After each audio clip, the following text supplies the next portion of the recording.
આપણે જાણીએ છીએ અને અનુભવ છે કે બીજા રાજ્યો કરતાં આપણા રાજ્યમાં મહિલાઓ અને બાળકો વધારે સુરક્ષિત છે। અહીં નવરાત્રી જેવા તહેવારોમાં આપણે જોયું છે કે મહિલાઓ યુવતીઓ મોડી રાત્રે પણ એકલી હરીફરી શકે છે। હવે તેને NCRB એટલે કે ક્રાઇમ ઇન ઇન્ડિયા 2023ના રિપોર્ટે પણ સમર્થન આપ્યું। આ રિપોર્ટ મુજબ આપણું ગુજરાત મહિલાઓ અને બાળકો માટે ભારતના સૌથી સુરક્ષિત રાજ્યોમાંનું એક છે, જે રાષ્ટ્રીય સરેરાશ કરતાં ઘણું નોંધપાત્ર છે।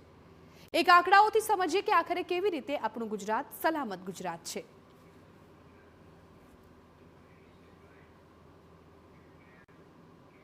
ગુજરાતમાં મહિલાઓ અને બાળકો સુરક્ષિત છે તેવો રિપોર્ટમાં દાવો કરવામાં આવ્યો છે। હવે આંકડાઓ પણ અમે આપને બતાવીએ કે કેટલો આંકડો સામે આવ્યો છે। ખાસ તો મહિલાઓ વિરુદ્ધ अपराधનો જે દર છે સાવ નહિવત છે। ખૂબ મહત્વપૂર્ણ બાબત અને સારી બાબત આપણા ગુજરાત માટે કહી શકાય કે મહિલાઓ વિરુદ્ધ અપરાધનો દર ગુજરાતમાં નહિવત જોવા મળી રહ્યો છે। એટલે ગુજરાતમાં મહિલાઓ સંપૂર્ણપણે સુરક્ષિત મહેસૂસ કરી રહી છે।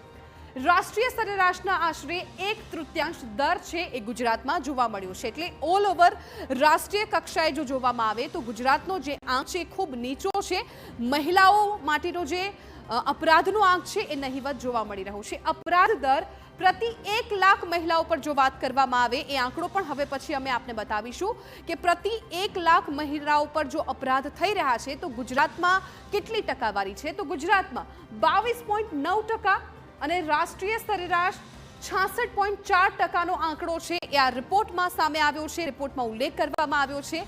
એટલે સૌથી મહત્વપૂર્ણ બાબત એ છે કે ગુજરાત મોટા રાજ્યોમાં સૌથી સુરક્ષિતમાંનું એક રાજ્ય ગણવામાં આવી રહ્યું છે। જેટલા પણ મોટા રાજ્યોની ગણના થાય છે તેમાં ગુજરાત સૌથી વધારે સુરક્ષિત રાજ્ય છે। દિલ્હીની વાત કરીએ, દિલ્હીમાં આપ જુઓ કે 144.4, હરિયાણામાં 118.7 કરતાં ઘણું સારું આપણું ગુજરાત છે। ત્યાંનો જે આંકડો પણ અમે આપને બતાવ્યો દિલ્હી અને હરિયાણા તેના કરતાં પણ સુરક્ષિત ગુજરાત છે।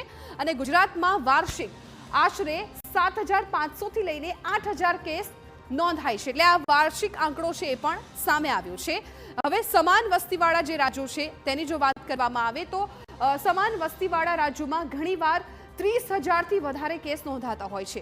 અગાઉ જે આપણે ગુજરાતનો અમે આપને આંકડો બતાવ્યો કે જે માત્ર 7,500 થી લઈને 8,000 જેટલો છે, જે અન્ય રાજ્યમાં 30,000 જેટલા કેસ છે એ જોવા મળતા હોય છે। આ તો થઈ મહિલાઓની વાત। હવે બાળકોની વાત કરવામાં આવે, બાળકોની સુરક્ષામાં પણ ગુજરાત અગ્રેસર છે। જો બાળકોની સુરક્ષા માટે ટોપ 10 રેન્કિંગમાં જો વાત કરવામાં આવે તો તેમાં થોડી ઉપર નીચે વધઘટ જોવા મળી રહી છે। બાળકોની સુરક્ષામાં असुरक्षित राज्यों की यादी में गुजरात नहीं। सौथी राहतनी बात गुजरातीओ माटे कही शकाय, गर्वनी बात कही शकाय कि जे गुजरात है ए सुरक्षित राज्यों की यादी में है। असुरक्षित राज्यों की यादी में गुजरातनु क्यांय नाम पण नथी, जेमां सामान्य रीते मध्य प्रदेश, महाराष्ट्र और यूपी आगळ छे। आ त्रण एवा राज्यों छे कि ज्यां बाळकोनो जे अपराध छे, बाळको असुरक्षित छे, जेमां मध्य प्रदेश, महाराष्ट्र और यूपी आ त्रण राज्यों छे जेमां गुजरातनु नाम पण नथी।